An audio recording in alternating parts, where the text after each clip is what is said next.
Welcome back to Season 2 of Philosophy of the Barber. Today's guest is Stephanie Lawrence, owner of Blank Canvas Salon.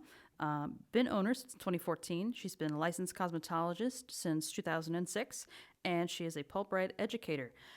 Now, I'm speaking so quickly, getting through that because this is the second intro that I have recorded with Stephanie.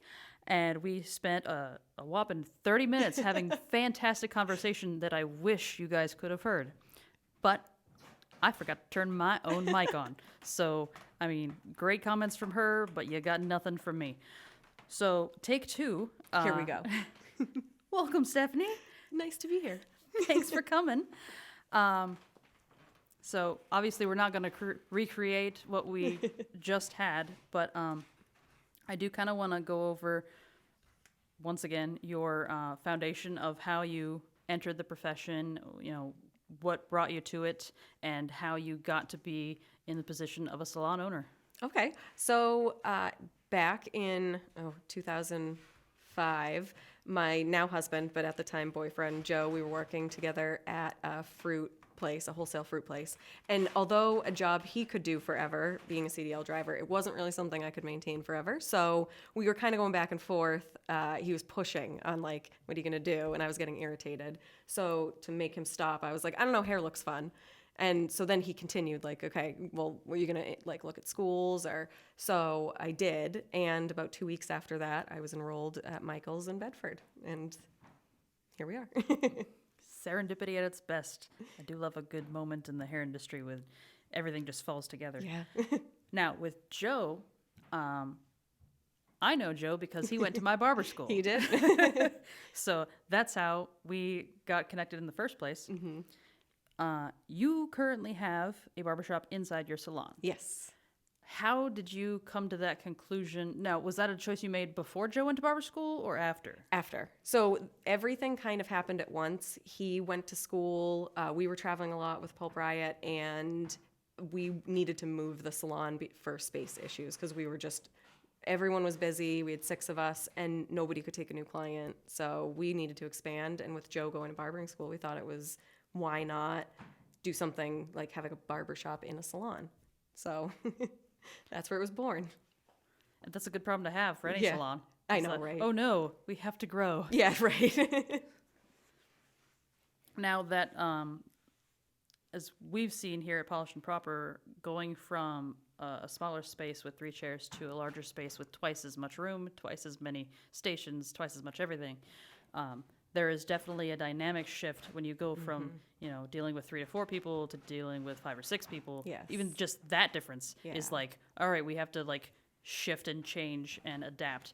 How was it going from your 6 chairs to your 20 chairs? So I was the only person that didn't realize what a big change it would be. And having, so like you said, we have 20 chairs and then a 2-seat barbershop. And so we went from 6 people, and we have a little over 30. It didn't go super well, and I'm honest about that. I didn't know what to expect, so I was completely overwhelmed. And I just think that, like, when you have a core group, a lot of times the way that you take care of them when you expand, you can't take care of them that way anymore. And so promising that I could take care of those people the same way, even when bringing new people in, was a difficult promise to fulfill. But I can say we've been open for 3 years in the new location, and it couldn't be going any better. It was a tough transition. That space is a lot more space, and it's a lot more people. So things have to change, and as a leader, you have to change. But that growth is not always easy. I don't think any growth is easy. No, no, Not if it's real. yes. So the way that you have your salon structured, do you have like a chain of command or a hierarchy or level system where you as the owner are at the top, and do you have like people between you and the newest people? Yes. So in 2 senses of the word, we have everything from the apprentice program to an assistant program to hourly employee. That's when you get out of school and you don't have clients. We want to make sure you can eat at the end of the day. That's nice. And then we go from, if you are at the top of the hourly and you're busy and you want to go to commission to still have that safety net per se, then you can move to commission, and then from there you can go to booth rental. And that's kind of there's not much else to go unless you're going to open your own place, which is great. We support that. And then recently we started trying to do some type of management system, because that's a lot. I had to look at myself and say, you can't possibly be there for everybody all the time and have a home life and travel. So we have 3 managers. We have a manager for the booth renters. We have a manager for the employees that's on the floor. And then we have an assistant manager that's also our salon coordinator. And the only reason we use the word assistant manager is because we're kind of growing that position for her. I've never worked in a place with reception besides my own place, so I know what a floor manager can do and a booth renter manager can do, but growing the position, because I'm also pretty involved. So yeah, we have like 3 people right now and it's working really well so far, but 3 people that help me manage, because that's not my strong suit. So it's like creating your own management model that'll fit the type of salon that you're running. Yeah. I like a hybrid. And that's great, because it sounds from conversation that didn't air that you are really trying to offer as many options for people in your salon, no matter where they are in their journey into the profession. Yes. Where they'll feel safe and feel comfortable and look forward to coming to work. Yeah, I think that it's so beneficial to have a hybrid salon where it's difficult, but where you have independent contractors. And more so how I look at that is a lot of times your independents are veterans, in quotes, of the industry, because they've got the years to get the clientele. And then you've got your new people in the industry that are growing. And so to have both of them, if they can both groups can understand that there's a benefit. The new people keep the veterans on their toes in a skill set kind of, you'll fall into root retouchers are easy and foils are easy rather than pushing yourself. And then also when you're new, you don't know all the bad that can happen. So the veterans are there to give you those little tips that, hey, if you do that on the other side of that, you're probably not going to like it. So I feel that trying to incorporate as many things as possible, as many facets in there, is super important for everyone's growth. But also, I hated when somebody had to leave the salon because they wanted to be independent or change the way they're paid or what, I don't know. It was always trauma to your ecosystem. So to me, you want to open your own shop or you want to change the way we're paying you or you want to be independent. I'm good with that. Like, let's make it work because there's 30 other people that really like you, and to just have someone go because it doesn't fit your model, I don't know. I didn't like it. Well, it's not just a change for the establishment; it's a change for the clientele, where it's like now they have to like find out where you are now. Yes. Of course, you'll have your clientele list so you can contact them, but then it's like if they happen to have social anxiety when it comes to like going to a place they've never been before, by themselves, and all that kind of stuff, where it's like you're opening up an opportunity to lose people, because you're making a choice. When you could just, have better communication and be more willing to work together when you're already happy in a spot. Right. And I understand that there are salons that are set up that are employee-based and their budget is set up on that, and there are places that are set up as booth rental, but for us, we just really wanted to incorporate both because also I don't think because you're independent, you're any farther along than someone who's remained an employee. It's really what works for you and your lifestyle and your personality. I loved being independent. I kind of sucked at the taxes part. So was I really good at being independent? I'd say I was like 75% good at being independent. But so there are people that would be 25% good at being independent, but it doesn't make them not as successful. You know what I mean? So just trying to navigate through that and keep everyone eating and making money and being happy. Well, and I feel like that should be at the core of any business owner's thought process for growing their business or the way they decide to establish it, is having the people that are going to be working there in mind, going, and as well as themselves going, all right, what am I willing to deal with and what am I not willing to deal with? Right. Like, how can I make the things I hate to do as easy for me as possible? And that's how I've set up the shop, where I need taxes to be easy. Yeah. Yes. I will give up being rich Yeah. to make my taxes easy. Pretty much. So I don't own this shop to get rich off of anybody. I own this shop so that people have a place to work. Yes. So many people like look at success as a money thing. Like you're only successful if you've got, I mean, Joe and I talk about all the time that during this time, this last 3 years of owning the salon, we actually were behind on so many payments that we had the police at our house that wanted to auction off our place. I mean, these are things people don't know, and we're far from that now, but you know, we really did, as kids say, grinded. We were grinding because the joy was coming from building a space and a culture for people to enjoy, knowing that in that would then you'd reap the benefits of that. But yeah, in the beginning, there wasn't a lot of money coming in, and that was just something we really believed in. So yeah, the money, although money's important, it's definitely not my core reason for owning a salon, for sure. Well, I find for any business, it doesn't matter what you're in. Like, I consider money to be like a dog. If you chase it, it's going to elude you, and because it thinks you're playing. Yes. But if you ignore it and it's like you do what you're wanting to do as your goal, then the money will be like, Yes. hey, Yeah. you're gonna pay attention to me? I'll come over to you. Exactly. And then you have money. And it's like, oh, what's up, money? How you doing? I feel like that's exactly what happened is we had to go through the learning curve and really building a place people would want to work. And now we are lucky to have a wait list of stylists that want to work there or independents that want to come over. And so that's a really great feeling, especially when you look back and you're like, you know what? We did have some crap to deal with, you know, but and again, it's only been 3 years, but hopefully trending up still, even during a pandemic. Well, and in your other areas that the places that you worked before, had you ever heard of a salon having a wait list for people to work there? No, it was always like, please come and work here. Like, we'll give you a sign-on bonus or whatever, and which is great. I mean, that people can, yeah, that's great, but no.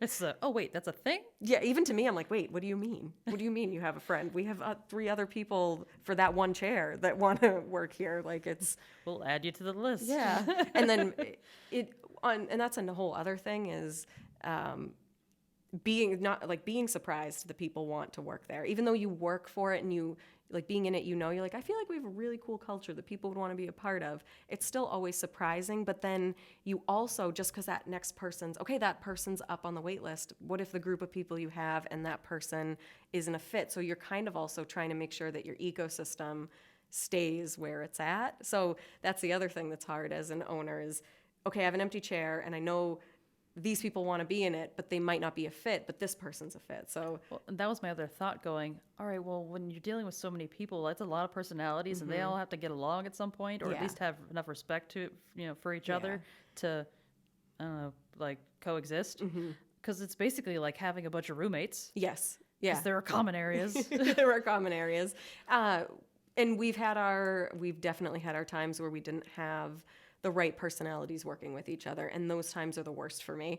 But I do think a big part of my job, and I say it to the humans that are in there all the time, is if you're having a problem with someone, like we're all different. We all have different backgrounds. And that's what makes us super cool. But if you are having some type of communication issue, come to me. And it doesn't mean I'm going to go to that person and say, like, this person said that. But I feel like I'm a good buffer. Like, I can be around and I can kind of buff that out if people let me know what's happening sooner rather than you're getting into this happened and then this happened. But so I feel like people are pretty honest and they'll come to me with their problems and I take action so that I've never had to have even like a sit down with 2 people about you're not getting along or whatever. They either work it out or I can buff it out. Yeah, it's before we become resentful. Yeah, let's work on this. Exactly, because the thing is, at the end of the day, I've realized in the last year that environment and culture is the most important for the success of the salon. So anything that threatens that, we got to figure it out, or you got to go. And I don't want to see anyone go. I love every single person we have there, but that you can't. There are certain things you just can't compromise on. And that's one of the things that over time we've really learned here at Polish and Proper, where we all have very diverse personalities, diverse interests, different ways of dealing with conflict or collaboration, all of those things. And I've personally had to deal with the fact that I'm a very avoidant person. Oh, I am too. Yeah. I'm constantly a scale going, is it worth the possibility of conflict? Yep. No? Can I just like swallow it and sit on it? Yes, no, maybe. So I've really had to work on my communication skills with the rest of the people that work here in order to address things before they start to eat at me, before I start to become a witch with a capital B, because it's inevitable. And they realize that too. So we've had to have some hard family sit-down conversations. Yeah. Tears have been shed. Not my fault. But like truths need to come out, and like people need to understand where other people are, because they're not where you are. Right. Yeah. And have respect for that. Because I mean, we have parents, we have singles, we have 21-year-old. Like we've got people in a range. Yes. And we all have to like meet together because we're spending an awful lot of time together. Yes, a lot. But also respect that life happens. And just because that's not a thing in your life doesn't mean it's not a thing in theirs. Right. Yeah, I feel like, first of all, the communication word is like my arch nemesis. Oh my gosh, it's something I'm always working on, is my communication. Relationships. I have a lot of conversations in my head, and some of them I think are actual conversations, and then they're not. Like, I didn't actually have that conversation, but communication is difficult for me, and a constant thing that I'm working on in leadership. But also, I do feel that there are sometimes people that they just don't want to understand that other people have stuff going on, and you can't really fight that. So making sure that like I'm constantly communicating to everyone, like, let's be easy, but I don't really have to with the group that we have now, and that's ever changing. I mean, you know, in a shop and in a salon, the more people you have, the more interchangeable parts there are. So making sure the people coming in, just at the end of the day, you got to be a good person and understand that not all of us, like if you need help with hair, we can help you with that. Anything like that. Your goals, let's help you. But if you're not a good person at your core, you can't have that leeway for other people going through stuff. I find it very hard to break that, to buff that out. Yes, I like to call that a lack of empathy. Yes. Yes. If you don't have that muscle or it has atrophied, there is not a lot of growth available to you. And you know what I was thinking about, honestly, today was I feel that the people that we have, even if they don't feel that way, are very confident, right? And confident in the sense that if someone's acting maybe down or off or they're quiet, they're not like, what did I do? It was me. Or they're confident in themselves and their relationships in the salon, that I know that I haven't done anything, so I hope this person's okay. And they'll bring it up to me. Is it so-and-so okay today? And normally I know, and I can say either yes or no. Or yeah, maybe they're just quiet, or no, they're not, so it's not you. But I feel that confidence has a big play in it too, because if you're not, and I know a lot of us don't feel outwardly confident, but I just mean in your relationships with people, that if it's a lot of people to get along with, so if you're not confident, then you're always going to be like, that person's going to come for me, or that person, or you know what I mean? You have to be on the defensive. Yeah. So thinking of the people, just thinking like, wow, they really are gentle with each other, and that's hard to find. Well, and I feel like I consider, having 5 to 6 people in a shop to be a lot of people, because, most traditional barbershops are very like 1 to 3. Yeah. And, that's a very safe number of people to be able to deal with, because you can, solve things at the lowest level. There's not a whole lot of conflict going on. It's not large enough for cliques to form, because I imagine once you get above a dozen people, that's a thing. Oh, yeah. So, dealing with 5 people, like, I appreciate that number, because I can still, like, everybody has to walk by me before they leave. So it's like, if I notice that there was a vibe off, or that they were really quiet, or, they had a look about them, I can be like, hey, yeah, you good? Yeah, and that's part of our job as owners, is to be perceptive to that too, because that's the thing, is I can tell that by the way someone walks in, if they're okay, or if they're having an off day, or did something, just by the way they walk in, and I'm like, okay, we're gonna pay attention to you today, or okay, wow, you're really happy, like, that's great.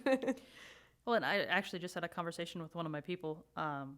She was like, how do you notice this thing about me? I was like, Number one, I am a detail-oriented person. I would not be in this job if I didn't care about details. Yes, true.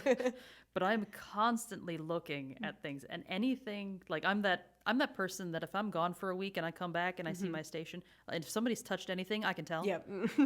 Like Yes. it's like mental picture taken of how I left it, and then when I come back, I go, "This ain't right." I'm like that with people and the things I'm around all the time. It's this is not normal Yeah. you. Yeah, This and is something else. I have to. You'd mentioned like cliques forming, and I think I spent like a good year trying to prevent that from happening. And I know the salons don't have a great reputation. Period. So yeah, well, for being cliquey and mean. And I think that once I kind of came off that, like we don't all have to want to do the same thing. And having a little over 30 of us, and our age ranges from 20 to 60. So, and everything in between.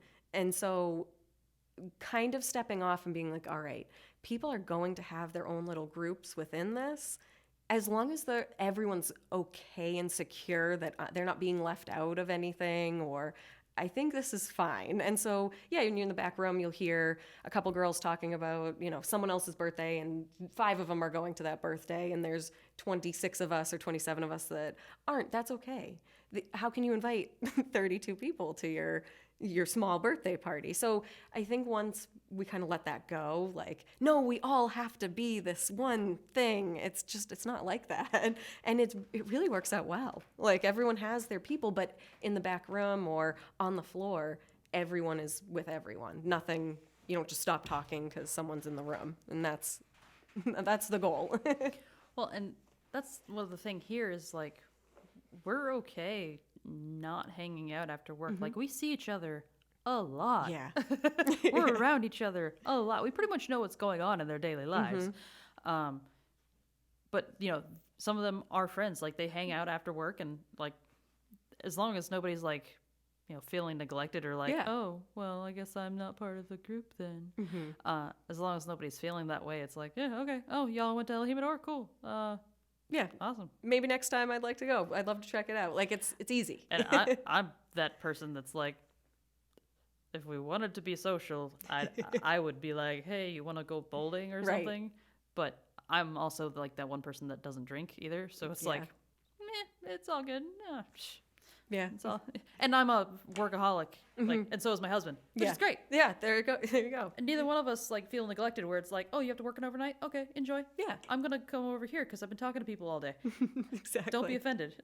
Right, exactly. Yeah, like random groups of people go out for a drink, or I went out with 2 girls the other night just because I hadn't really gotten, with the changes in schedules, I hadn't really gotten to see them the way I normally do. So it's nobody's feelings are hurt. Like it's not like, why didn't you invite me? It's like everyone's always invited, but nobody gets out at 5 o'clock.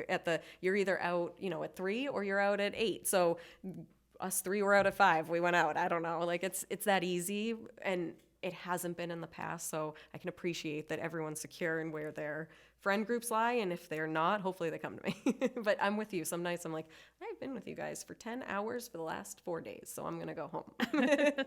I'll see you later. Yes. Now, how is it with the whole, like, obviously, when it comes to couples working together, just generally speaking, it's a hit and miss. Yeah.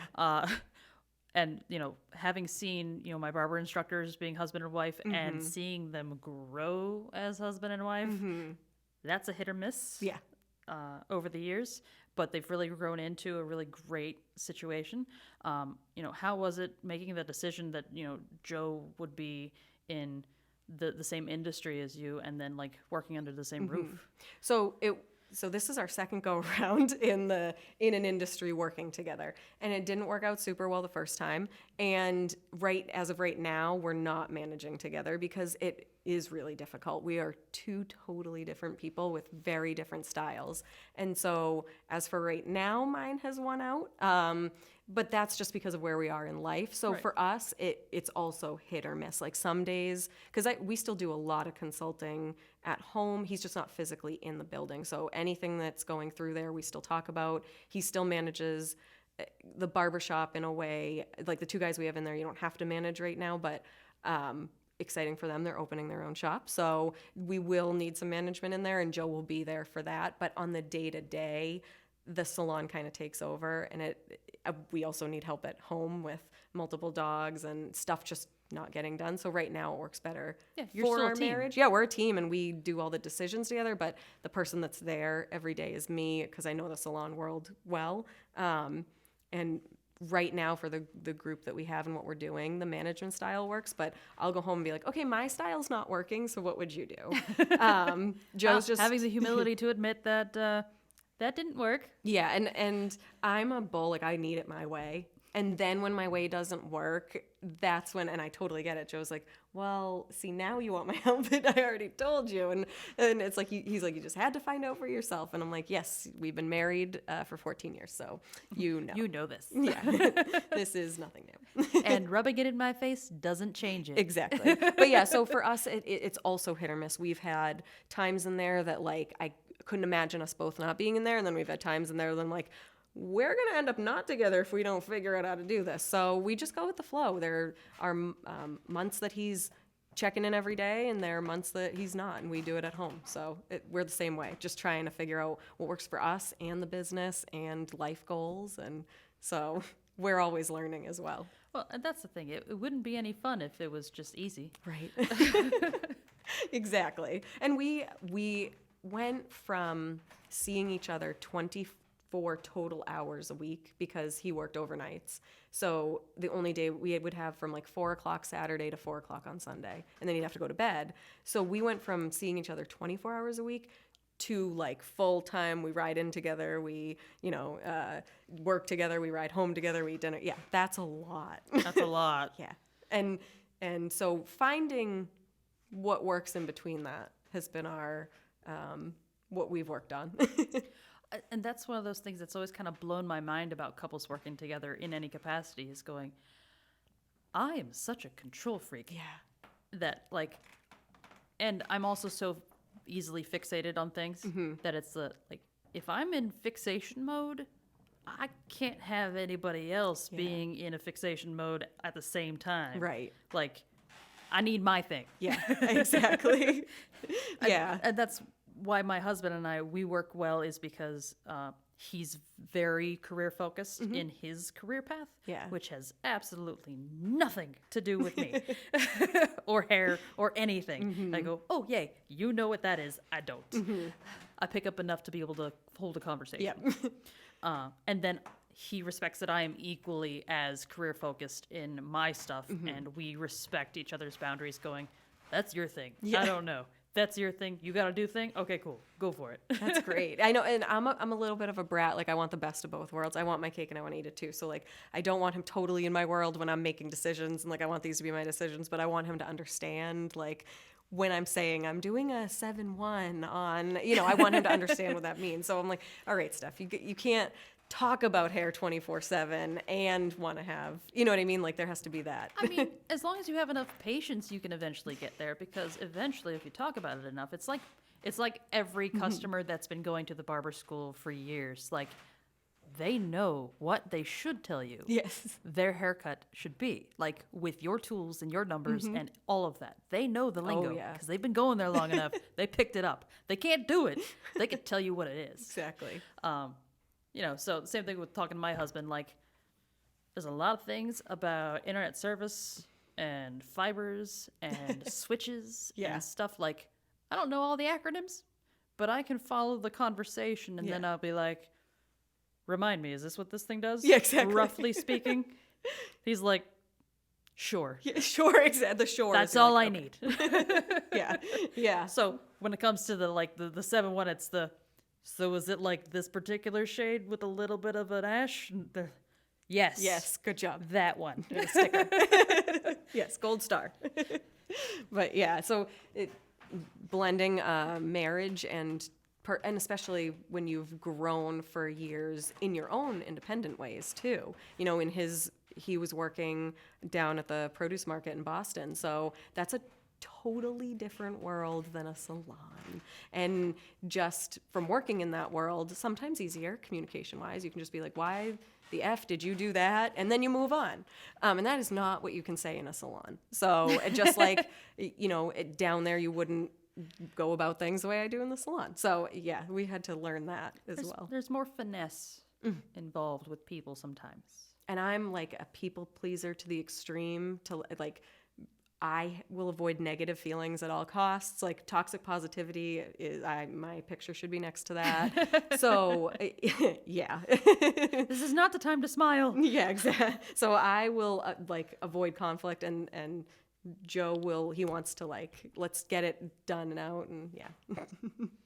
And I mean, that's a nice balance to have. I mean, male and female, like generally what we end up doing anyway is very much like that. Yeah. Like guys can have a problem and duke it out, and then they can hug afterwards. And we're like, girls are looking at each other like, how does that work? Right. Because that's not what we do. No, and stereotypically, we get mad if somebody wears the same dress. You know what I mean? And then does absolutely nothing logically wrong. No, you should be better friends because of that. You should bond over common interest. Right? It's when people are like, I don't get along with women. I'm like, but you are a woman. Like, we're so cool. Don't do that. I realized this during my bridal tea party was like, I compartmentalize my female relationships. Like, I enjoy having female relationships, but not multiples. Yeah, I get that. that. I like having a female friend in a particular situation and a different female friend in another situation. Right. But that party was the only time they had ever met each other. I was the only connector. I don't like friend group mixing.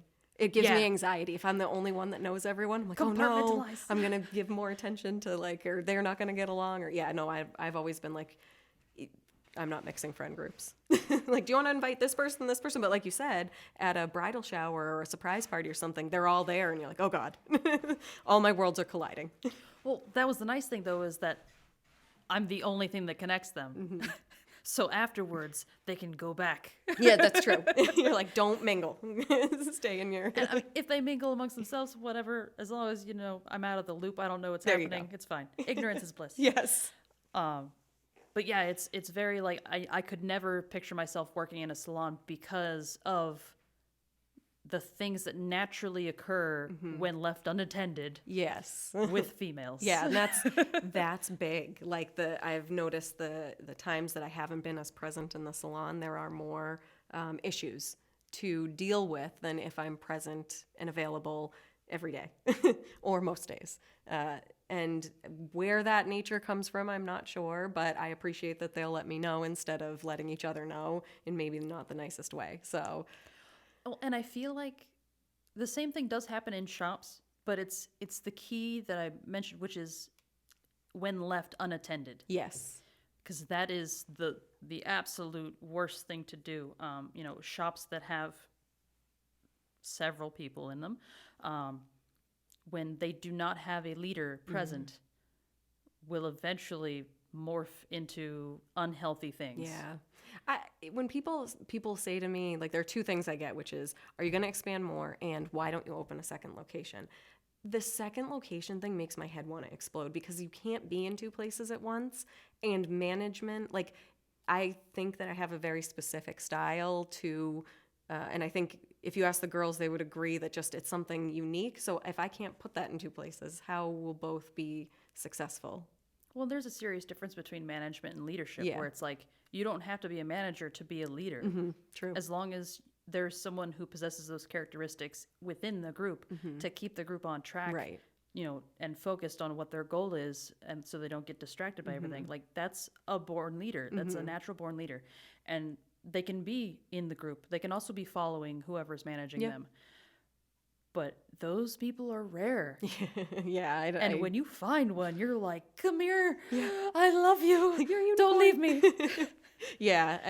I don't know how you can be. And I give people credit that can, but I don't know how to not be there every day. You know what I mean?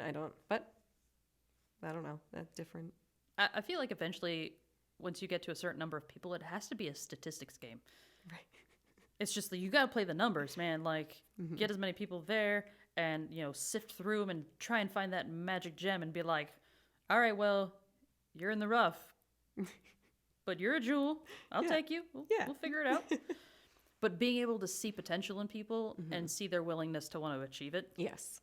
that's nothing pisses me off more than knowing someone has so much ability and yet willfully, continuously choosing to not work towards what they're capable of. I know.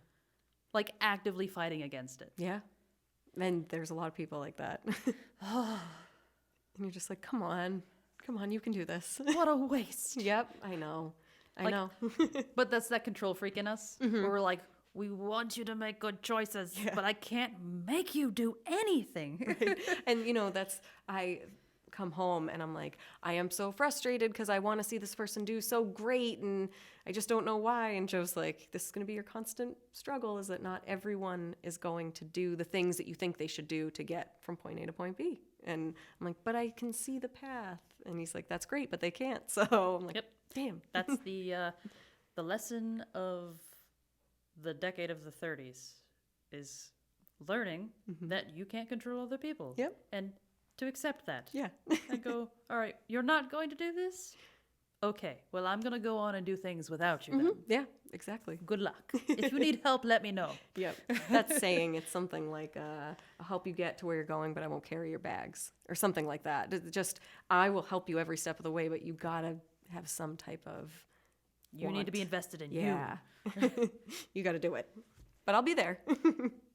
Yeah, and that's what I always try to tell anybody that works here is like from the get-go, I want to know your long-term goals because I want to help you get there, whether it's, working for me for life, which I highly doubt, or, you eventually want to own your own shop or you want to, specialize in a particular area or whatever. It's the, hey, whatever you want, I want to know about it so I can help you achieve it. Right. Whether it's, by giving you a place to grow and learn or by, introducing you to someone who could help you. Yeah. Because I'm not good at everything. Right, exactly.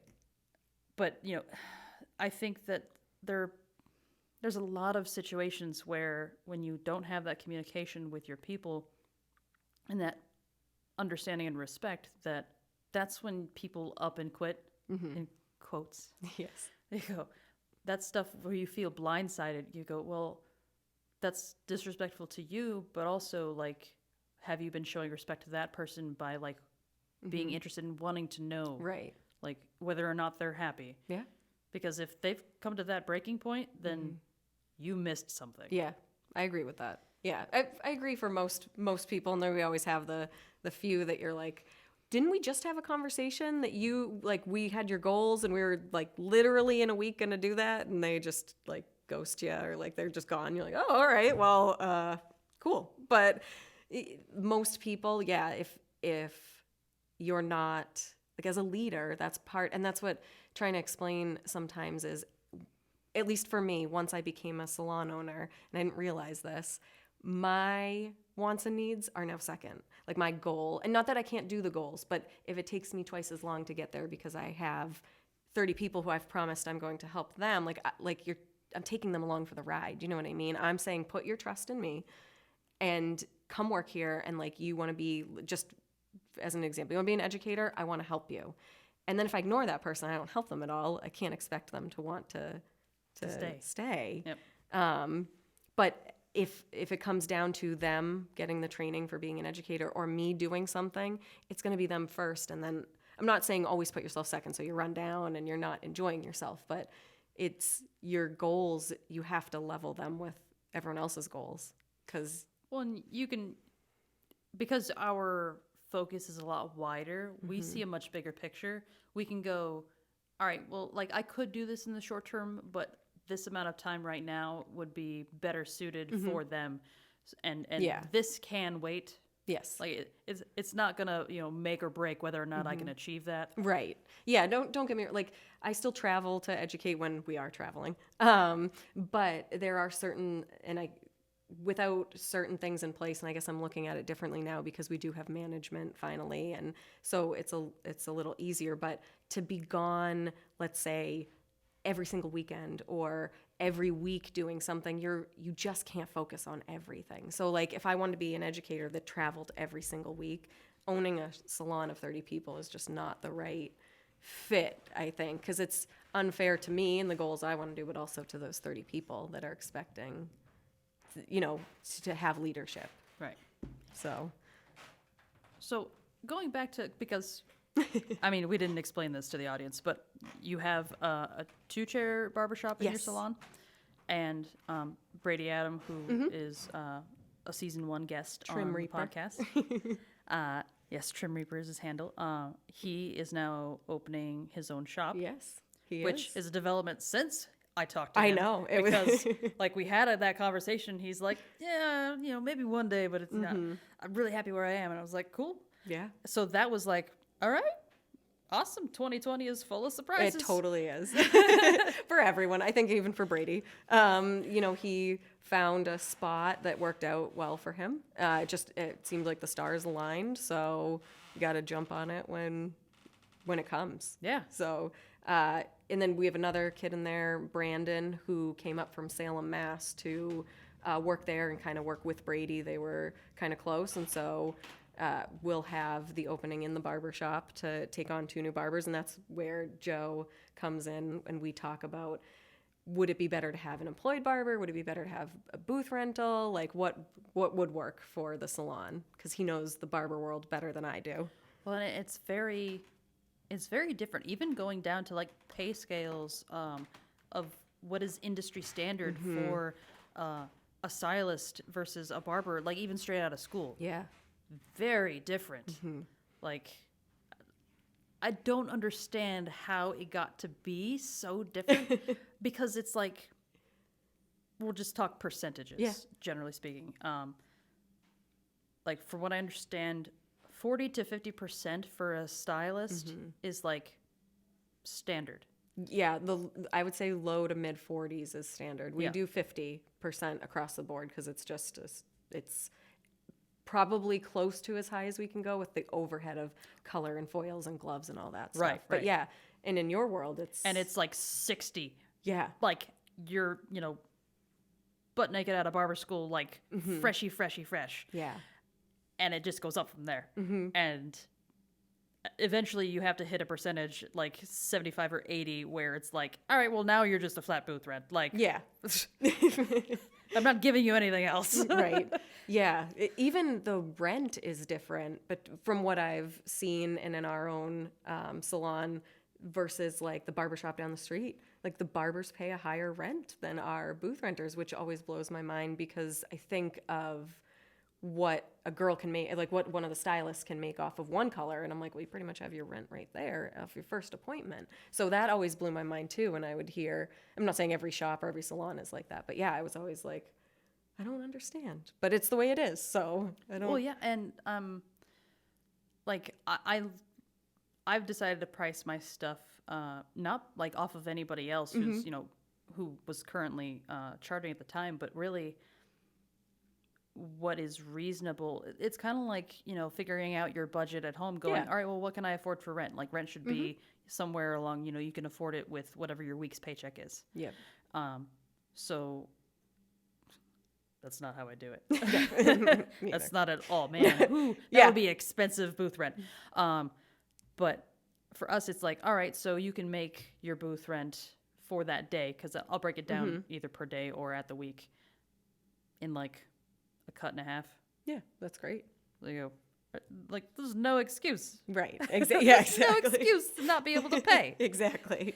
And then it's all right, if you want to, have a raise, because as a booth renter, if you want a raise, then that's on you. Yeah. Like, you get more butts in your chair and you make more money, right? But there's also the whole, it's such a low percentage standard for stylists, but so many of their services are expensive because of all the time that it takes to do them and the overhead for the chemicals and the supplies.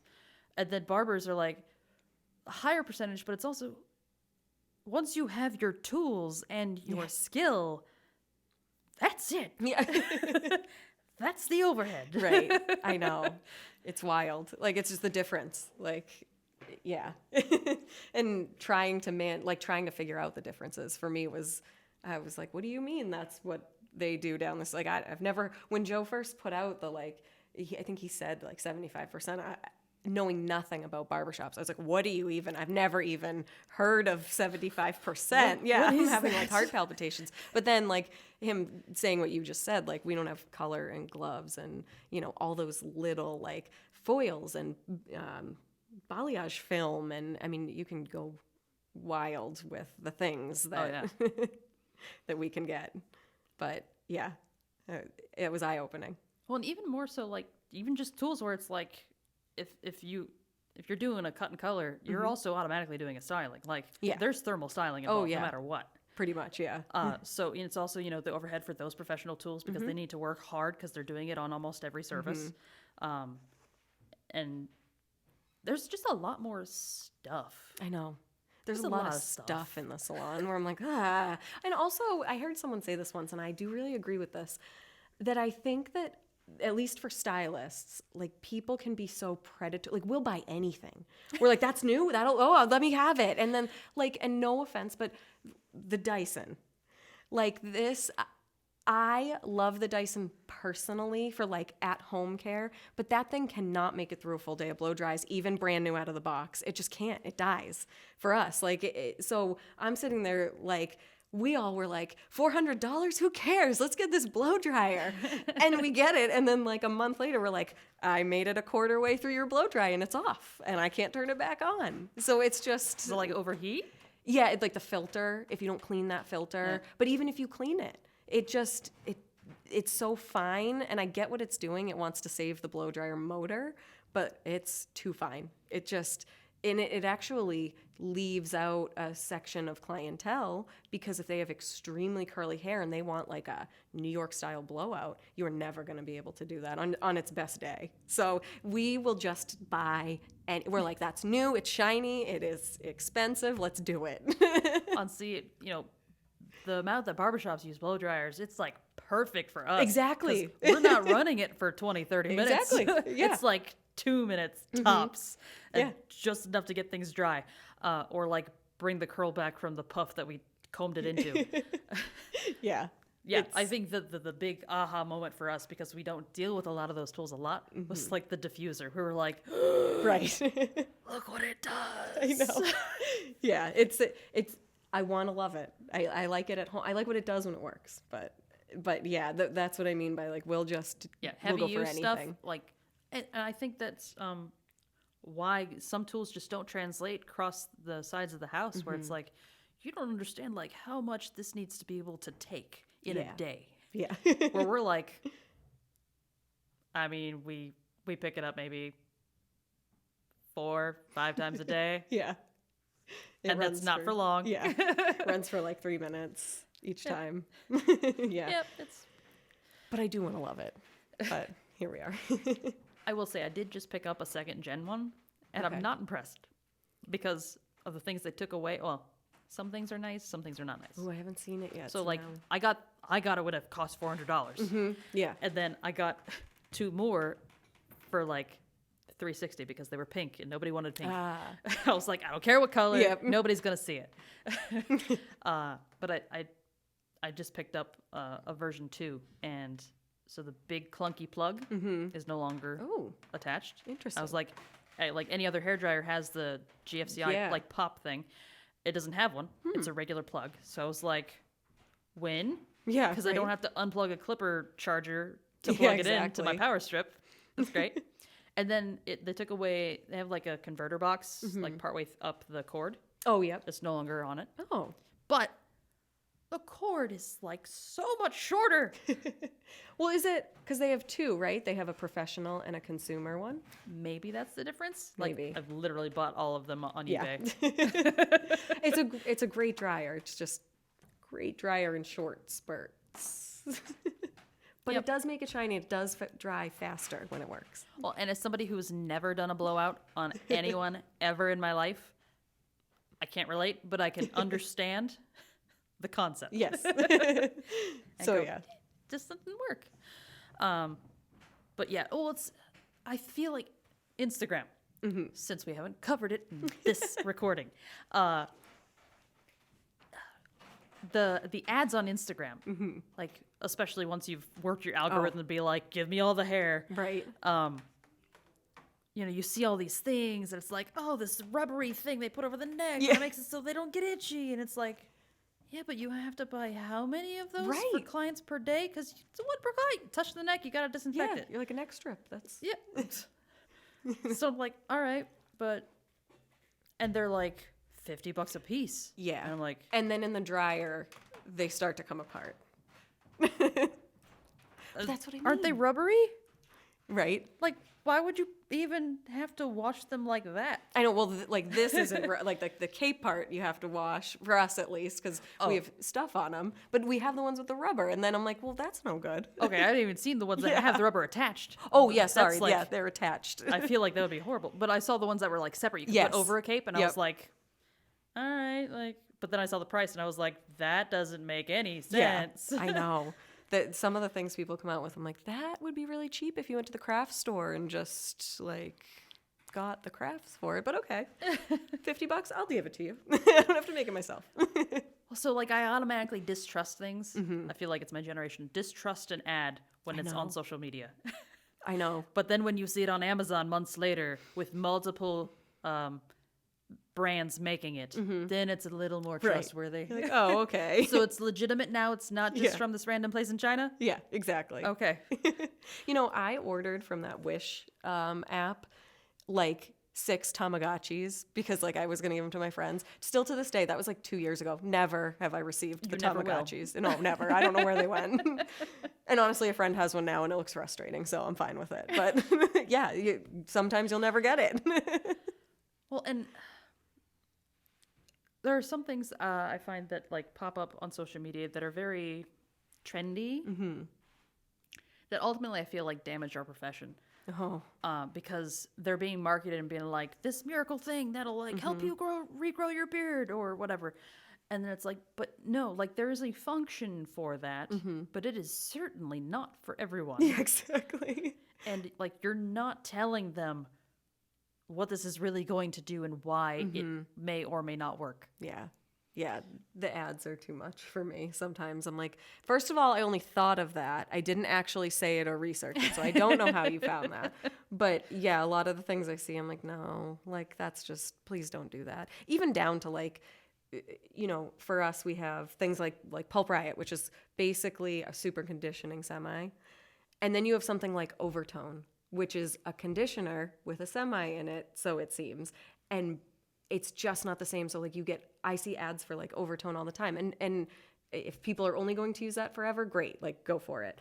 But they use it and then they come in and they want it bleached out and whatever. But I'm like, no, stop advertising this to people because it's wrecking my daily life. Right? Oh, you almost have to like adjust because you are now going to have to deal with that. Yeah. It's like, did you use henna? Okay, bye. Natural henna, because from what I understand, there's now I didn't know this before. So, okay, like natural henna, right? Traditional henna? Not natural, not traditional. Clean henna. Clean henna is the new one. Okay. Yes. I'm like, Boy. okay. Yeah. So I have to throw out everything I learned about henna Yeah, right? as Like it relates to hair color? how do I tell which one is which when it's in the, you know, besides bleaching it and having it not do anything or melt off? Yeah, so unless you're the one that's carrying that line, how are you supposed to know? I know. You're not. We were coming back from quarantine. Joe said it, and I was like, that's so right. I forget what we were talking about do you think people are actually going to be honest if they've been somewhere when they come in? And Joe turned around and was like, you guys will have the foil in front of the person of it being like orange and melting off, and they'll still tell you it's virgin hair. He's like, you think people are going to tell you they've traveled somewhere? And it made me laugh because I was like, he's so right. We'll be like, is this virgin? They're like, yes, it's virgin hair. And then we'll be like, how? And they're like, no, it's virgin. And you're like, but you're okay. Well, you can't have it. I don't know what. So, I feel eventually in that particular situation, I'll just be like, they don't know what virgin means.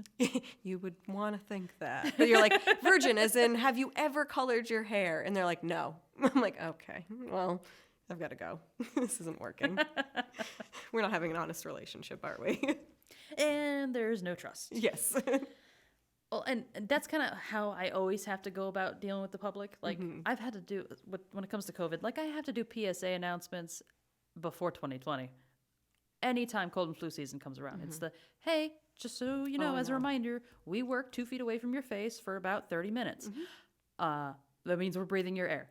We're breathing your spit, probably. So, don't come in when you're sick. I know. Because when we get sick, we can't work. Right? Like, yeah. I'm going to be honest. I feel like our peeps have been super great with it. Like all our clients with COVID, we haven't had anyone like give us a problem about wearing a mask or, Oh, no. yeah, like We haven't had any of that. no, I see it all over like the forums and stuff that people are like, my client was refusing and what do I do? And I'm like, none of our people have refused at all. And that speaks a lot to the type of clientele that people allow in their yes. establishment. Like, I have tailored my clientele. I am a very particular person. It is a mutual decision Yes. between me and my client that we have decided to work together, because that's how true service takes place, is that Yes. both people are participating and allowing it to happen. So if you do not have respect on one side of that, it ain't happening. Right. And I have no patience for that. I don't either. Which is why I didn't have but maybe like 2 people the whole lockdown ask me for a favor.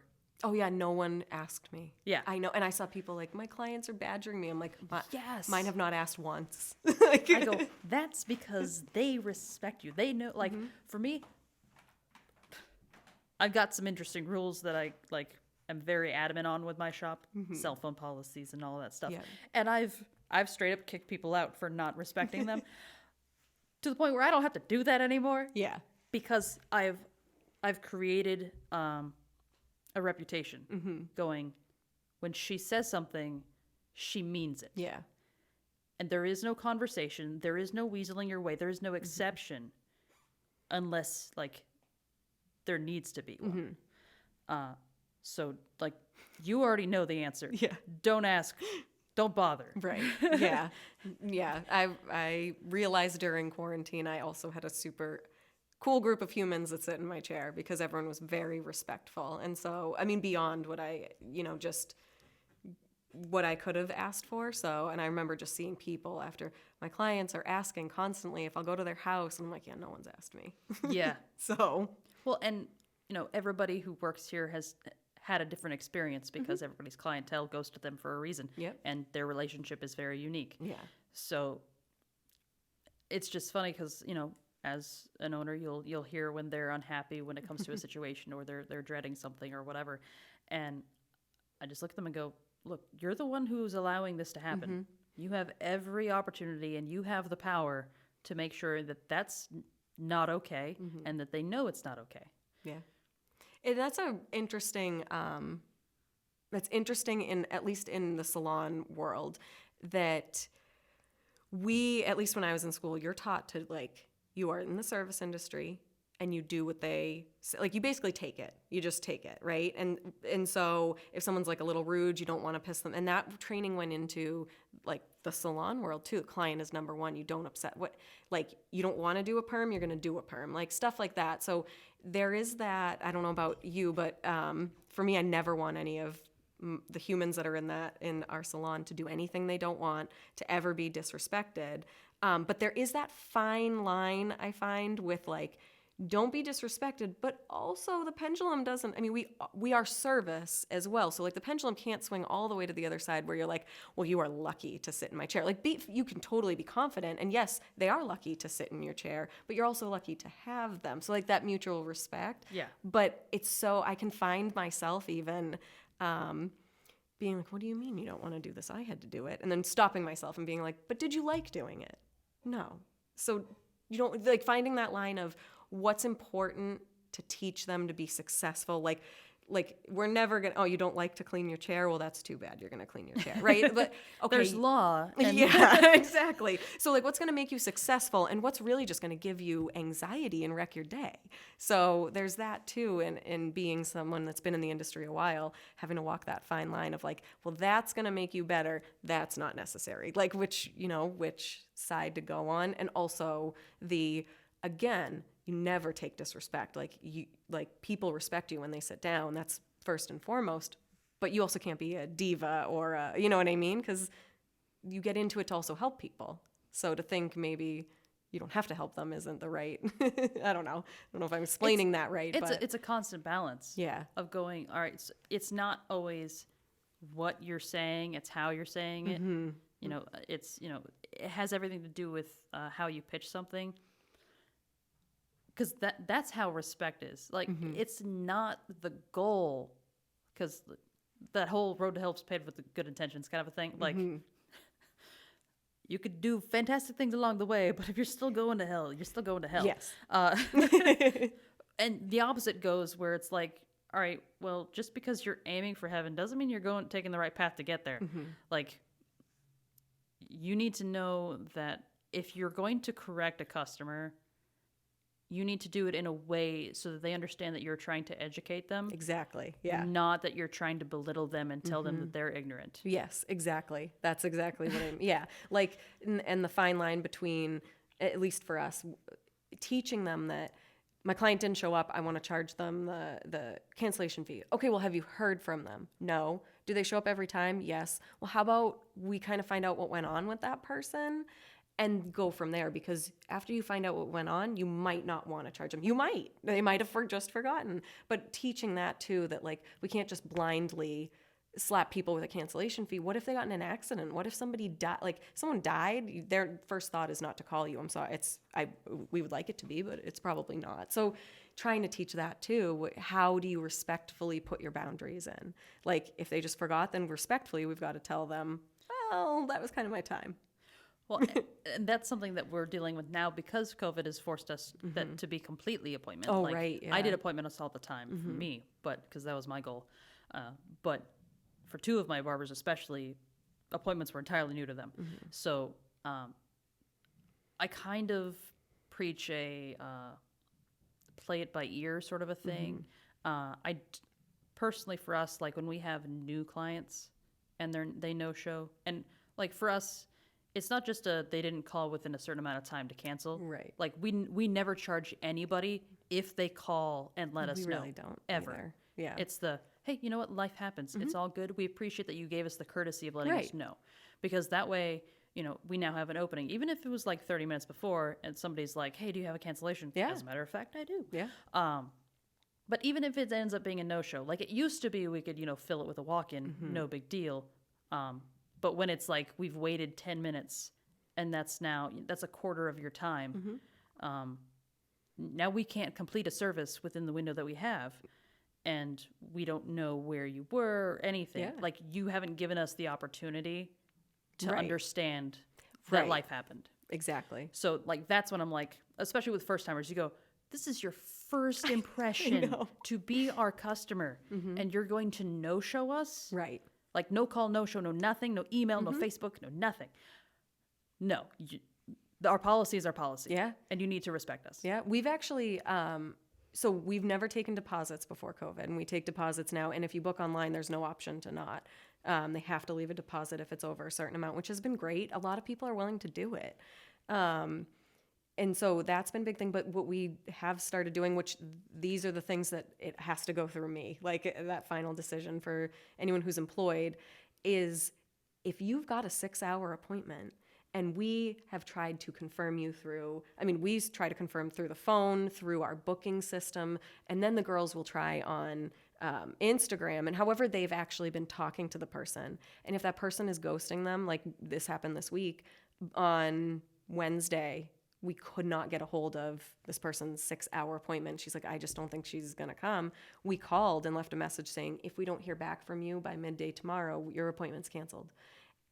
And just that goes in their notes. To even have to take it that far is frustrating, but also as an owner, and that's an extreme case. That's for like really long appointments. Oh yeah, that's not typical. No, that was probably the second time that we've done that ever. But it is something that we've had to look at too, because we're sitting there going, this is 6 hours of someone's time, and you're just not going to show up. And you have an appointment. Like, what is the issue? Just say, I can't make it.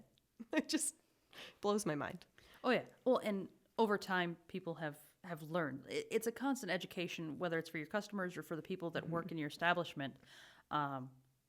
for me, like we started out having like a $10 cancellation fee as like a, little slap on the wrist, like, Yep. hey, don't do that. But when I started offering aesthetics options, facials Yeah. and treatments, well, those prices, because they take more time, are higher. So it's like somebody's booking a $65 service now, and you're slapping them with a $10 Right. thing if they don't show up when they've screwed you out of like an hour of time. Yeah. You go, that doesn't exactly measure up. Yeah. This So is now more. it's like, no, you get charged the service. Yeah. So if you book a $145 service with me that takes 2.5 hours of my day, and you don't show up, you don't call, and you don't anything, yeah, you're out $145. Yeah.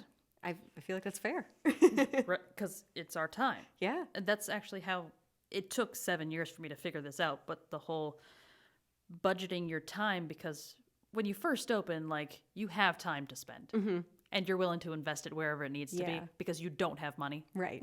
Right. And that's how I've structured the walk-in versus appointment thing, is you either pay one way or another. Either you pay extra for the appointment, or you're paying extra by waiting with your time. Yeah. So now it's an hourly rate, going, what do I want to make per hour? And I go, all right, it doesn't matter what service I am offering. How long am I going to be doing it? Right. That's how much it's going to cost. Yeah. But it took me, like I said, 7 years to get my head wrapped around that, because I was starting to offer things that were beyond a 30-minute haircut. Right. Yeah. Pricing will forever, I think, be a difficult thing for myself, but also the salon industry, because like there's so many ways. Do you do it a la carte? Do you do it because you have product on top of it? Like, so like a la carte, there's hourly, there's, bulk, like a bulk service. There's so many options, and we reevaluate every year and see if it's working and go from there. And with the policies too, but every year's a little different, I guess, is what we learned this year. Yes. Right. I will say I'm very thankful to my POS system for like allowing everybody to make online stores. Because boy, am I taking advantage of that for the holiday season. Right. That's awesome. Yeah. Who knows how long FedEx is going to take to get you your Amazon package. I know. It's going to be nuts. And I think that's something that this year has really pushed business owners to be, is more versatile, going, hey, the way that you used to run business, and it was like cash only, brick and mortar, like boom, boom. That's not how you're going to survive into the 2020s. Yeah, you guys had a big change, I feel like, for not you specific. I mean, you were already doing the barber industry. It's very cash only, like cash only, traditionally. Walk-ins. It's interesting, the barbers that we've spoken to have really enjoyed the appointments. Oh yeah, mine have converted. Yeah. And for us, I always hated if I would walk in and I'd see like only one haircut on like a 7-hour day. I'm like, ooh, like, am I going to get that like anxiousness for me? And so to know that like the barber world was all walk-ins, I'm like, how are you not anxious all day? But because you just know preparing, but at the same time, that's it's part of the fun. Well, yeah, it kind of prepares you. Like, I mean, there's great security to be had waking up and seeing your schedule and knowing what to expect that day. That's why my ultimate goal was to be appointment only, because of what I wanted to do. Yeah. And just practically speaking, with the amount of time, like somebody walks in and wants a 2-hour service, I'm like, well, somebody else just walked in behind you and wants a haircut for me after your 2-hour service. Right. How can I tell that person that, sorry, you were a little too late. Yeah. Now you have to wait 2 hours. Yeah. That's unreasonable. Yeah. So. But I love waking up and seeing who I'm going to see that day. Yeah, me and too. looking forward to it and going, yeah, right, I'm going to have great conversations today. But there is something to be said for just like coming in and being like, all right, What does bring it do? on the day. Let's Yeah. see who I'm going to see. Yeah. And then it's also a happy, like it's a instantaneous surprise as opposed to a anticipation. Yeah, exactly. There you go. Yeah, but I feel like for us at least, not much changed we actually got a little less cash, and that's come back now. I don't think people care as much, but Yeah, no. not much has changed in the way we do it, because we weren't walk-in before. But yeah, it's 2020s you still have had to be versatile in the way that we've scheduled, in the way, I mean. And it's hard. It's a tough line. I think in March, like the fear was there, because I remember being like, oh, look at all these funny memes. And one was so accurate. It was like, watching these memes are funny, and then like it gets less funny as you realize it's coming to you, like, and it's coming. So when we came back, it felt almost like a culture shock, or a shock, because it was like, stay home, be afraid, like, this is going to kill your grandparents and maybe you, and Hunker down. Then all of a sudden they're like, so we're going to open golf courses and drive-in movie theaters, campsites, oh yeah, and salons and barbershops. And you're like, what? One of these things is not like the other, but okay. And so we came back and we did it like we wore gloves and aprons and all the things they didn't even tell us to wear. And as time went on and we started to realize how much control we had, we just started to do what was good for our space. So like, I'm a big stickler on the masks. That's like my thing. I think that's what it is. But we, when it came to double booking, we started a little before the state said, because we had the space, like we have 3,000 square feet. So we can put people in an empty reception 10 feet apart from each other, where if we were in the space that we were in before we moved, we couldn't do that. So it was hard to walk that line. And I feel like it was for every business owner, but sitting back and being like, what can I accept in my space that's safe? And also safe for like the community will feel is safe, because that's a big part of it too. But that's how we had to adapt, was like, okay, we can't double book. We can't have a reception. So how can we go around this and still make sure people are making money? Well, I found, because, again, for anybody just joining us, we are in New Hampshire. Yes. And we have not been hit hard. No. Like, not even close at all. Yeah. I think we're like, when I look at the list of states, we're like number 4 from the bottom of like how many cases. There have been like 50 cases total in Laconia since we started counting, and we have 16,000 people that live here. All right, like that's Hampshire's doing great. what we're dealing with. But we are still like mask mandated. Oh yeah. But we've had stuff roll out since we first opened May 11th, and then we had new things roll out June 1st. So since the June 1st thing, I noticed that when May 11th happened, there were 2 loud voices. Yes. From our industry, on opposite sides of the spectrum, where it was like, there's not enough PPE, there's not enough restrictions, there's not enough things. Yep. And then the other side was like, we can't make any money just doing haircuts. Yeah. I was this is I not was what on we both. do. That Yes. is not everyone in this profession. Yeah. And I'm looking at it like, so wait, we're like there are over 45 more states that have more cases than us.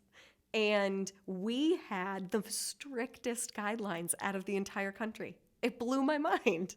So, but when they rolled out their second wave after those 2 loud voices, Yeah. it was logic was noticeably absent from the second wave of restrictions, because some things were laxed and some things were tightened. Yeah. And they didn't make any practical sense. So from that moment on, Yep. I can see, knowing the large conversation, why you did these things, but it was to appease people, Yeah. not to actually be effective. Yeah. To keep people safe. Yeah. Because these things don't keep people safe when you're also letting these things happen. Yeah, I am so with you. So I went, logic. We're going to do things and not do things in this shop. And I had a conversation with my guys. I went, look, this is, because I kept them up to date on everything. Same. I went, all right, this is how it is. This is what they're expecting. This makes 0 sense. So here's my proposition. And this is something that I would be willing to go to the Barber board and argue. Yep. I would be willing to go to the state and argue at the legislature. Like, I will fight for this because it's logical. Yes. So you guys can either do what they're saying, or you can do what I'm suggesting. Yeah. But you are your own boss. You are a booth renter. You choose to do it. So that's the thing, is I'm big on booth renters being independent, because that's what makes it legal, is me not telling you what to do and me not taking any money from you and what like, but so, I mean, well, rent, but you know what I mean? Like No percentage. No nothing like that. percentage. Yeah. But so in this, we kind of negated that because we have 32 people. We kind of said like, all right, at the end of the day, I have to make the decision for the space, but my thing is everybody has to be on board. So we started talking about things. We have 2 group chats. Well, 3. We have a barber group chat, and then we have employed stylists, and we have independents. And I don't love to split it up, but also 32 people in a text, that's a hot mess.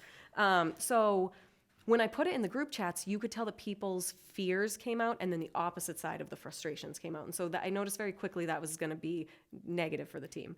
So I texted every single person individually the same thing. And our big thing was we started doing all services. And I was with you. The June 1st was, we did everything to a T from May to June. And then like things like, you had to wear an apron starting in June. Yes. Yeah, but Yes. you didn't in May. And I'm like, this isn't making If sense. we had 3 weeks of not doing this. If this was the difference between getting it and not getting it, guess Yeah. what? We got it. Yeah, exactly. Right? So every single person, this was my text to them, was because in June, we still couldn't do services longer than an hour.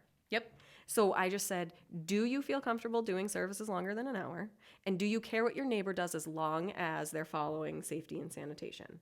And every single person unanimously came back and said, yes, I want to do services longer than an hour and I'm comfortable. And no, I don't care what the person next to me does as long as they're safe. And so we just did that every time was, okay, with this section of the regulation, what do you guys, like when it came time to double book, like how are you guys feeling? And we did everything probably a couple weeks before the state was ready to say that was the way they were going to go. But we didn't care at that point. But Or how about like a lack of provision for children? I know. So I just expected that they were never going to come out with anything. Right. And I decided to use common effing sense and went, one parent can come in with a child who's receiving a service. Like, they're not going to sit in the waiting area. They're going to be like where the Right. child is. But they're just going to be out of the way of whoever's doing the cut. Everybody's wearing a mask. The child can only come in if they are old enough to wear a mask. Yep. Because that's what it is. Yeah. But I was not about to be like, sorry, we can't have a parent in with I a know. child. It's only, service person and client. Like, Yeah. no, that's stupid. I know. And then it was like a month or two later, they were like, oh, this provision came out. And I was like, don't Good, care. because it's been working. We'll let you know we've been the guinea pigs. It's been working.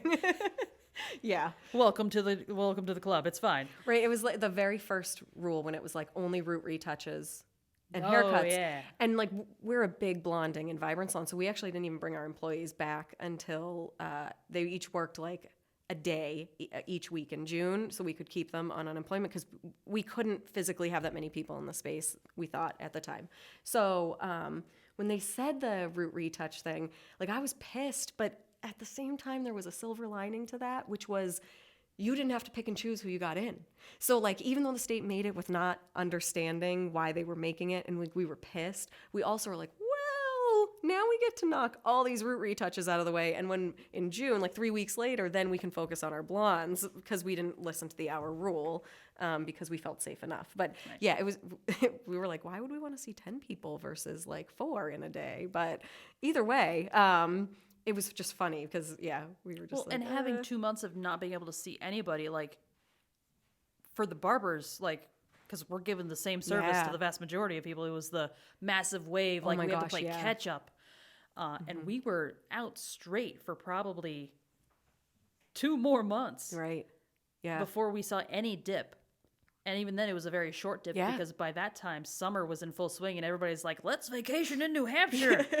This is what happens when we're, near Lake Winnipesaukee, where it's like everybody's here and Yeah. everyone's spending money. Right. So then it was like, all right, now we're busy for summer.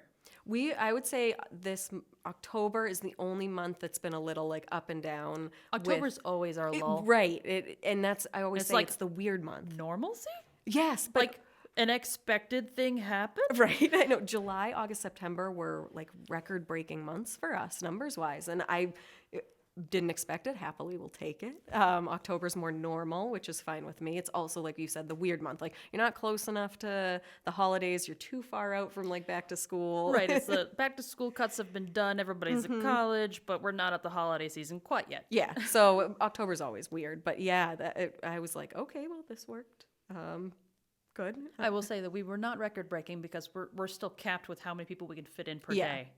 Yeah. Compared to what we could with walk-ins. Right. Because with walk-ins, it's like as soon as you're done with the haircut, you can get another one going and not have these random windows of time. Yeah. That's one thing we've dealt with when it comes to having online appointments available is that it kind of removes the control that we as the barber have to be able to make people go back to back. Yeah. And so we end up with between 10 and 30 minutes between appointments. Yeah. Because somebody just decided to pick on the hour rather than on the 15-minute. And then we're like, great, well, I don't have enough time to book another service in that window. Right. So now I'm just sitting here waiting for 30 minutes. That. So like that's still a problem that needs to be solved. Yeah. I know, and I don't know enough about our online booking to know if that's even like if you can make it so people can only, do on the hour, half hour. You I don't know if can that's- like Oh, okay. That's why I made it to be they can book every 15 minutes is because sometimes because our extra time for cleaning Okay. window is Yeah. like 30-minute haircut normally, so we tack on an extra 10 minutes for that. Gotcha, yeah. So it's 40 minutes, but so they can book on every 15 minute of Gotcha, the yeah. hour. But if they choose to not do that and they're just like, "Oh, noon works for me. That's my lunch break." Yeah. Where it's like my last one ends at like 11:15 and you're like Great. or 11:20, Yeah. which is worse. Yeah. And it's like You're like, and now this is enough time for me to like want to relax. yeah, it's enough time for me to just be like, "Can I take the dog for a walk?" Yeah. Exactly. But that's something we're working through, and we'll see if we can tweak it for Christmas time. But that's the great thing about October is that October 1st for me has always been the red flag of going, you need to order inventory Yeah. for the holidays. Right. And this is the first year I've been able to actually do it. Yeah. I know. I feel like Ever. our apparel is the order is already in. I'm like, wait, it's not the end of December and I missed all of the holidays? Yes. Wow. Like, wait, I can take advantage of these like deals that our product reps are having Yeah. for like gift sets Yep. and stuff. And I'm like, I can focus. okay. But I mean, like it's full of silver linings in 2020. Yeah. What's next for you guys? Like get into the holidays and then for 2021 in hopes of we have a thing that has been, it won't affect you at all, but it'll affect us.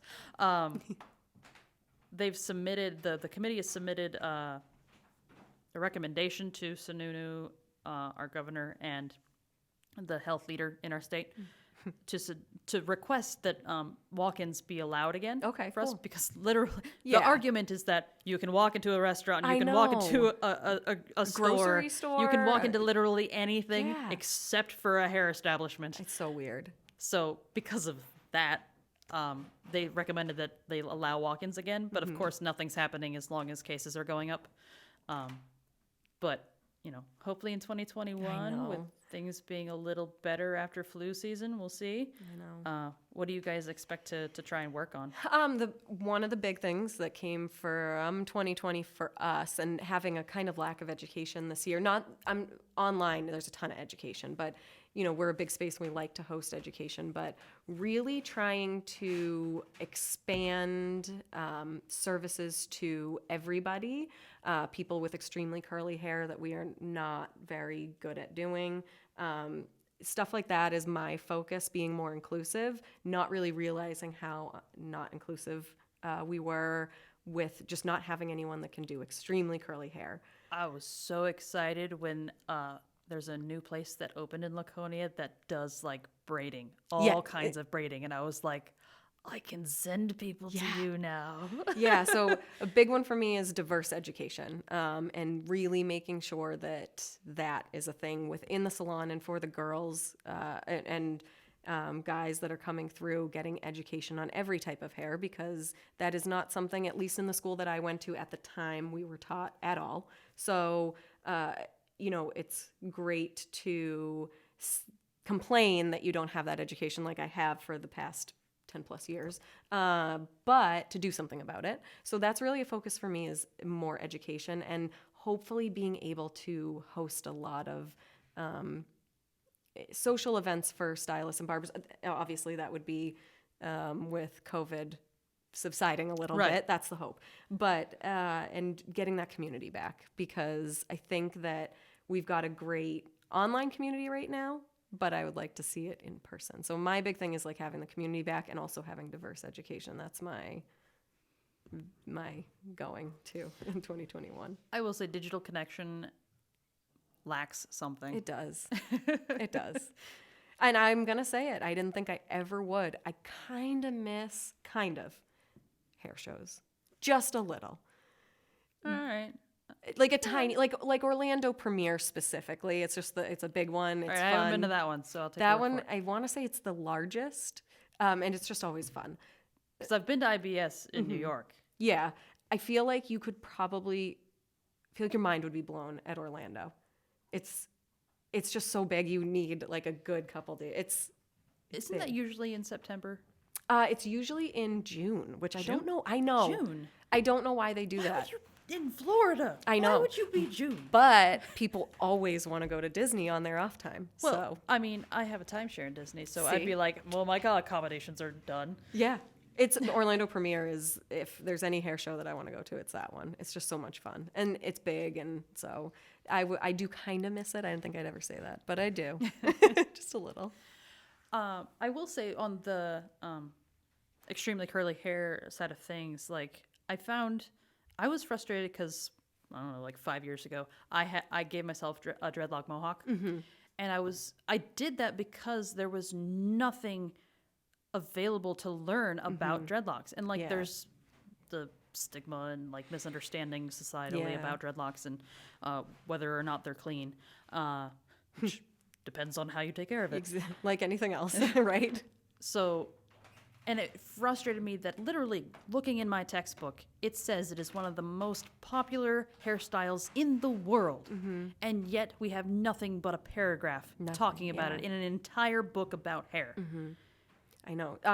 So L'Oreal is, and again, like the conglomerate, right, that everyone hates, which I think that was on our Yeah, that didn't happen on this one. part. So L'Oreal is actually working on getting like their own funding into schools to partner with them to bring this like a structured education to everybody that would have diverse education everywhere. We're lucky that we have a lock artist at our place. I know the stuff that she and a lot of other lock artists have dealt with, maybe with the stigma that because you look a certain way, not wearing those or doing them, but I've learned so much from her in just why people wear them and how clean they really are, and just the art of them has been really fun to watch. But so it's exciting because as much as people hate L'Oreal, they have the money to do what they're doing. So they are putting money into it. And the other big thing people can do is the Crown Act, which I don't know if you've heard of. I was new to it. It's basically still in New Hampshire. You can be fired from your job or sent home from school for wearing hairstyles that are not considered, in quotes, appropriate, I would say. And so locks are one of those hairstyles. So the Crown Act is going across the country and trying to pass legislation so that we can get education and we can also protect people wearing their natural hairstyles to jobs. But yeah, so it's the silver lining of 2020 is our industry, I feel like, has picked it up a little bit, right? Well, holy crap, if the military is starting to allow it, like, come on. I know. And I look at it from such a like hair is hair, but I've had to take a seat and say it's not just hair. There's a lot of history, right? Like in all different hairstyles that we wear. So no matter where you're from, there's a history to your hairstyle. And so learning those histories was important to do because I was like, it's hair. And it's like, well, people have suffered for certain types of hair. So Well, and I think, and there are multiple perspectives on the subject, especially when it comes to locks. Like I had to do my own research while doing my own lock journey. Short though it was, I only had mine for a few months. Right. But that's because of like my personal tastes and focus, not because of how it looked. Oh, no, I I'm sure it liked looked them. It was great. like cool. Yeah. But like, you know, I had to look up YouTube videos and like people in their lock journey and like things they said were like, don't do it like I did it because it was not a good idea. I went to a salon and they didn't know what they were doing. Yeah. Or, you know, I tried to do it myself and did a bad thing. And like, you know, understanding Rastafarian culture and like what that means religiously to Yeah. people and why they do it, and but also how that relates to a world culture of going like there's a reason why I find it so unifying having dreadlocks, because every hair texture and culture can lock. Yeah. Like there is not a single type of hair that cannot lock, True. Yeah. because if you just don't comb it, eventually it'll lock. Yeah. Not the way you want it to, but it will. And that's why dreadlocks in Rastafarian culture are a thing, is because part of their religion is no longer, touching a comb to your head. Yeah. And so locks form the way locks form, and it is what it is, and it's part of, their belief system. So that's where when we have a conversation or somebody brings up about like cultural appropriation or whatever, I go, that is a very narrow view of something that you've decided to point at. You're not seeing the Right. large picture. Yeah. So there is a point in that conversation to have the hair conversation, to go, yes, we can respect where this came from. We can respect the struggles that it's faced and who have faced them. But we can also look forward and go, it doesn't have to continue to be that way. Yes, I'm with you there. Like just because this is the way it was doesn't mean it has to be this way in the future. Yeah. And I think I understand that stuff on another level, and understanding like moving forward with it, right? Like I can understand watching certain people be celebrated for them wearing this hairstyle, and other people feeling like, well, I actually lost a job because I wore my hair that way, but you're celebrated. So the past has never been super clean on that. And so moving forward, I do hope that hair can be something that unites all of like at least one aspect that can unite, and understanding, like let's all move forward with it, because there is such a history to that hairstyle in many different cultures. And so I'm with you, like let's move forward with it as a unified group here. Well, and I think a fair comparison on a small scale, certainly not a historic scale, but like just the difference of celebrating. We'll go with America's Next Top Model. Invariably, there is one person on that show that will get their hair buzzed off, and it is traumatic sometimes. It's whatever, and they're celebrated for going, "You look beautiful with this. It brings out your bone structure. Like you can be a very high fashion model with this," and so they celebrate that. But at the same time, you have a lot of people like myself and people I know and customers of mine where we have short hair, very short hair, for a reason, whether it's style or preference or whatever. And we deal with the being referred to as a male a lot for no good reason other than somebody's not paying attention. Right. Like our facial structures, our bone structure, like there is nothing that denotes that we are males other than the fact that we have short hair. Yeah. So we deal right. with that a lot. And I mean, that is tiny. No, but minuscule in comparison to a lot of struggles, but it's that's reality. But I should not be upset at that model or that show or anybody there praising that situation because I was treated differently when in the real world, not on TV or something. Yeah. They go, it's kind of like people don't have to fail in order for you to succeed. Right. Multiple people can succeed, and you can still have a happy life while having a struggle that you had to deal with and adversity, while somebody else not having to deal with that. You could celebrate the fact that they didn't have to deal with it. Right. And that means change is happening. Right. Yeah. I know. It's 2020 has been like you said, silver linings, but it's been a year. Oh, yeah. We're in October. I feel like you and I are that dog in the meme where the whole thing is on burning. fire around it. This And we're is like, fine. this is fine. We'll be fine. So when people are like 2021, I'm like, shh, that's what we said when 2019, going into 2020, remember? And I here do we recall are. all the way back in 2016 when people were like that. Because, and this is like having nothing to do with the election. I mean, just like all the celebrities dying.